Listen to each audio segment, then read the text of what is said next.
Attorney-at-Law Martin George wants an explanation of the confusion caused by the change in the law which dictates how the Commissioner of Police is appointed. He says the legislation seems hastily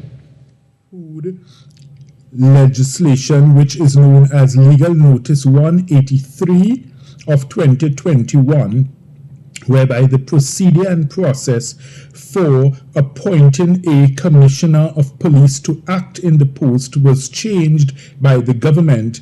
It would appear that there ought to be some accountability and reckoning given by the government and its legal officers as regards.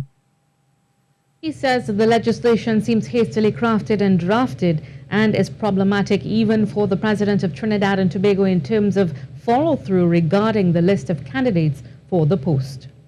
And one can well understand the consternation expressed by the President of the Republic, Her Excellency Paula May Weeks, when she said, listen, when one looks at Clause 4 of that badly drafted piece of legislation, it says nothing as to what the President is to do upon receipt of that list.